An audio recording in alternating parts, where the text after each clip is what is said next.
माझं सोलापूर न्यूजमध्ये आपल्या सगळ्यांचं स्वागत। सांगोला तालुक्यातील संगेवाडी येथील मंडळ अधिकारी कार्यालयात लाचलुचपत प्रतिबंधक विभागाने सापळा रचून मंडळ अधिकाऱ्याच्या खासगी चालकाला 7,000 रुपयांची लाच घेताना रंगेहात पकडल्याची कारवाई केली। या प्रकरणी मंडळ अधिकारी विजया महारुद्र नाईक राहणार इसबावी तालुका पंढरपूर व त्यांचे खासगी चालक वैभव पिराजी मोरे राहणार मुंडेवाडी तालुका पंढरपूर यांच्याविरुद्ध गुन्हा दाखल करण्यात आला आहे। लाचलुचपत प्रतिबंधक विभागाने पोलीस निरीक्षक रवींद्र हिम्मत लामाते यांनी दिलेल्या फिर्यादीवरून सांगोला पोलीस ठाण्यात भ्रष्टाचार प्रतिबंधक कायद्यानुसार गुन्हा नोंद करण्यात आला आहे।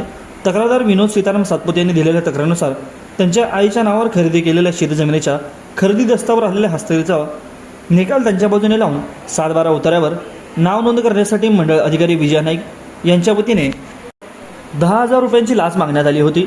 तडजोडंती ही रक्कम 7,000 रुपयांवर ठरवण्यात आली। तक्रारीची पडताळणी लाचलुचपत प्रतिबंधक विभागाने पंचासमक्ष केली। त्यावेळी मंडळ अधिकारी नाईक यांनी चालक वैभव मोरे यांच्यामार्फत लाच मागणीस दुजोरा दिल्याचे आढळून आले। त्यानंतर संगेवाडी मंडळ अधिकारी कार्यालयात सापळा रचण्यात आला।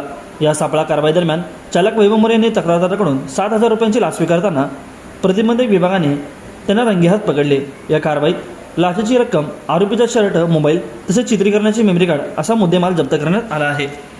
या प्रकरणाचा पुढील तपास लाचलुचपत प्रतिबंधक विभागाचे पोलीस निरीक्षक शैलेश पवार करीत आहेत। माझं सोलापूर न्यूज या यूट्यूब चॅनलला सबस्क्राईब करा आणि बेल आयकॉन प्रेस करायला विसरू नका।